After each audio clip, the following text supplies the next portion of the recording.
Të nderuar vëllezër besimtar, kjo jetë është ndryshme. Në të ka gëzim, por ka dhe pikëllim. Ka ngritje, ka dhe ramje. Ka sukses, ka dhe dështim. Ka të pasur, ka dhe të varfër. Ka shëndet, por ka dhe sëmundje. Ka vështërsi, por ka dhe lehtësime. Ka jetë, por ka dhe vdekje. Dhe gjendja, se cilat gjendin në këtë jetë, nuk është e përhershme. Ai që deri dje ishte i varfër, sa ndoshta është i pasur. Ai që dje ishte i vogël, sa do të zhboj i madh.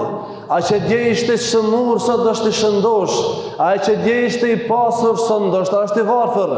Ai që dje ishte i gjallë, sa ndoshta s'ka ka vdek.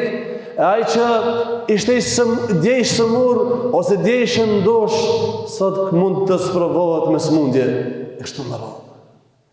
Asnjë gjendje nuk ngelet, gjitha ndryshojnë.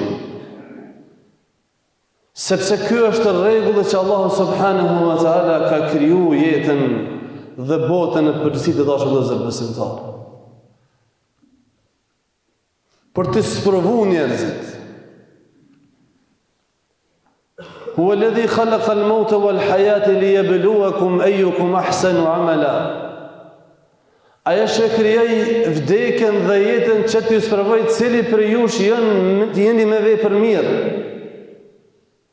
Cili jeni me vepër mirë, cili jeni me sabërli, cili jeni me durueshëm, cili përmbahet, cili nuk ankohet, cili menaxhon sfidat, të lashet, problemet me kujdes, me mbështetjen në Allahun, dhe cili humbë durimin dhe sabrin dhe mendon se sikurse ai që është sprovuar nuk është sprovuar askush në dynja.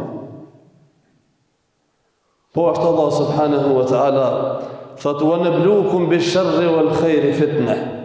Subhanallah. Ne ju sprovojmë bish-sharri wal-khairi fitna. Me të këqija dhe me të mira. Fitna. Për t'ju testu. Na sprovon me të mira. Dikuna i ka dhonë mall, e ndoshta e ka humbë Zotin krejt, e se një Zotin hiq, e nuk nin për fukara fare, e ndoshta nuk e nin as sezonin e xumos, shet e blen e bën tregti, e punon në xhallën e nuk e din që e ka të ndaluar dhe Zoti i tij e ka thirrë me kon xhami. Fitnë. Sepse mendon që kjo ora e xumos i hum pasurin, ose ai një pak ushqimore për të varfër e varfënon, ose nxjerrë zeqatit 2.5, rona zot, e dështon e kështu me radhë. Fitnë. E dikune e ka marrë, e ndoshta e ka sprovu me skamje, e me një rrogë të vogël, për me pas apo bën sabër, apo e njek rrugën e duhur, apo rrugën e Zot, po e trahton e manetin dhe po e shkel besën që e ka dhënë Allahu subhanahu wa taala. E dikon e ka sprovu me shëndet dhe tëna të mirat, dhe dikush krenohet, thot ma dhejti kam hoq, thuj alhamdulillah, se Allahu të ka dhënë, Allahu të ka begatu, nuk ka dyshim, por është sprovë. Apo e viziton xhamin, apo e fal namazin, apo e xheron Ramazanin, e kështu me radhë. E dikon e ka sprovu me sëmundje të ndryshme dashur vëllezër besimtar, për me testu. E dikujt ndoshta si ka dhënë fëmijë, ose ndoshta i vënohet fëmiu. Sprovë. E dikujt ai ka dhënë shumë, e sa për kujdes për ta fare, sprov. Por gjitha këto shërbëzër besimtarë e kanë një mesazh që besimtari kur sprovohet e kur ta godet në ndonjë të lashe, Allahu ka thirrë në Kur'an që mos më pikëllu, mos u pikëllo, mos u mërzit. Ka thonë profeti alayhi salatu wassalam, ajaban li amri al-mu'min fa inna amrahu kulluhu khair. Çudi është çështja besimtarit. Çudi është çështja besimtarit, krejt çështja e tij është khair dhe është mirë për to. Nëse Allahu jep të mira, shakr fa kana khairan la, ai është falënderues, është mirë për to. E nëse Allahu e sprovon me ndonjë jo të mirë, sabr fa kana khairan la, bën sabër dhe prapë është mirë për to dhe shpërblehet. Ikrime radiallahu anhu, një shok i profetit alayhi salatu wassalam, po thotë, nuk ka njeri përveç se kesh, buzëqesh, kënaqet dhe mërzitet. Të gjithë, pa përjashtim, o sot ose nesër. Huwa alladhi adhaka wa abka. Allahu është ai që ju bën me kesh dhe me çajt, ju bën me kesh dhe të disponueshëm dhe të mirë kur ju jep të mira, kur ju shkojnë punë të mirë, kur ju mbulojnë begatit e Allahut, wa abka, kurse ju bën me çajt dhe të mërzitur, ndoshta kur u merr të mirat, u merr ndonjë të afërm, të dashur, pasuri, sprovon kështu me radhë. Allahu është ai që i bën këto ndryshime, pra me i testu njerëz. Ikrime po thotë të gjithë kalojnë nëpër këtë gjendje. Të gjithë qeshin një ditë dhe mërziten një ditë, gëzohen një ditë dhe pikëllohen një ditë. Të gjithë pa përjashtim.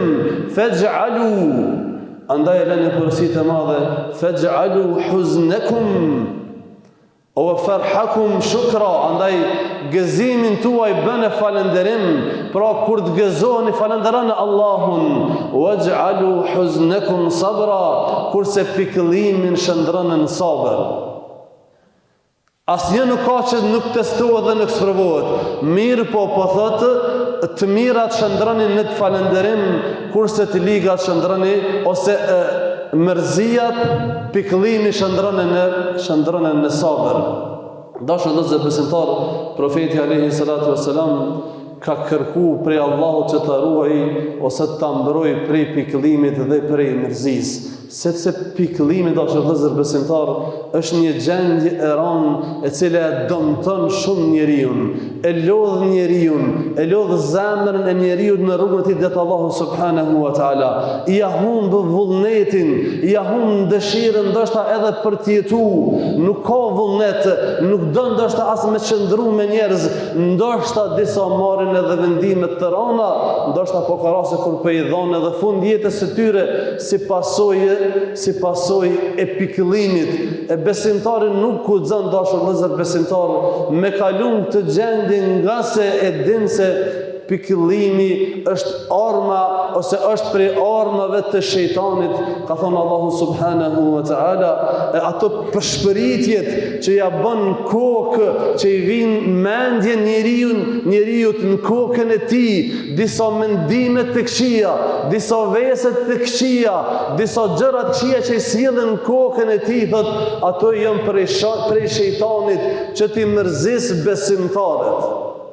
Mja u prish jetën e tyre, i përshpërit, qëre që ka të ndodhi ty, qëre që ka të ndodhi ty, a përse çfarë gjendje ke ardhur? Dhe ndruna zot e fut ose çon atë gjendje të depresionit. Ata thonë pikëllimi është njëra prej gjërave që është e urryer në fen ton, dhe Allahu ka kërkuar prej besimtarëve që në asnjë rast, në asnjë moment, përveç një rast kur besimtari sheh që besimtarët muslimanët po përsekutohen, po luftohen, po vuajnë, atëherë padyshim se këtë rrugë një pikëllim, mirë po ky pikëllim është që edhe atyre Allah subhanahu subhanahu wa ta'ala t'ju ndihmoj, kurse pikëllim dashur i urryer dhe i ndaluar është kur njeriu të mos pajtoj me caktimin, me gjendjen që Allah subhanahu wa ta'ala ja ka dhënë ose e ka sprovu. Andaj në momentin kur profeti alayhi salatu wassalam ishte në shpellë bashkë me Abu Bekrin gjatë hijretit, dhe Abu Bekri po friksohej se pa besimtarët cilët po kërkonin profetin alayhi salatu wassalam për ta vrarë, friksohej që mos po i shohin, tha la tahzan inna Allaha ma'ana, mos u pikëllo sepse Allahu është me ne. Dhe i dëruar e besimtar, nëse jenë rrugën Allahu subhanahu wa ta'ala, nëse je me Allahu subhanahu wa ta'ala, nëse i ke kry detyrat Allahu subhanahu wa ta'ala, la tahzan, mos u mërzit, mos u pikëllo, mos u dëshpëro, sepse krejt gjendja, krejt gjërat që Allahu ti ka dërgu munden me qenë të ëta dhe të rona tash me i përballu, por ato kanë me qenë të mirën tone, qoftë në këtë botë ose në botën tjetër, bazuar dhe në hadithin e profetit alayhi salatu wassalam. Andaj Allah subhanahu wa ta'ala në ajetet e thot: "Wala tahinu wala tahzanu", as mos u dëshpëroni, as mos u pikëlloni, sepse ju jeni më të lartit nëse jeni besimtar. Po ashtu profeti alayhi salatu wassalam ka paragnuar të dashur të besimtar që çdo gjë që e godet besimtarin, vështërsi, mërzi, pikëllim, smundje, të gjitha këto ka thonë janë sprovë, janë pastrim për besimtarin, e pastrojnë atë nga tmetat, nga gjinohet, nga mekatet, madje ka thonë edhe një therë që i futet në këmbën e tij dhe prej secilës ai lëndohet, edhe ajo është pastrim për të dhe ngritje inshallah taala. Besimtarin në asnjë gjendje dashur vëllezër, besimtarin në asnjë variant nuk guxon me ranë në pikëllim, nuk guxon me ranë në depresion dhe në dëshpërim për jetën, për të ardhmen e tij. Mirë po, gjitha ato veset e këqija që i vinë duhet me i kaluar në mbështetjen e Allahut subhanahu wa taala, duke ditë se Allahu xhalla fi ula mundet me të sprovu, duke ditë se Allahu subhanahu wa taala mundet edhe gjendjen me ta ndryshu. Mirë po, jemi në botën e sprovës, në botën e testit, në botën kur Allahu subhanahu wa taala don me dallu njerëz të mirë nga të këqijt, don me dallu ata që bëjnë mirë nga ata që nuk bëjnë mirë, don me dallu ata që besojnë nga ata që nuk besojnë, don me dallu ata që për Allah lojnë gjithçka dhe për ata që pirë të Allahut azza wa jall e lojnë ndoshta edhe shëndetin edhe pasurinë. Allahu na bof për atyre ya rabbel alamin. Aquli qawli hadha wa astaghfirullaha li wa lakum fastaghfiruhu innahu huwal ghafurur rahim.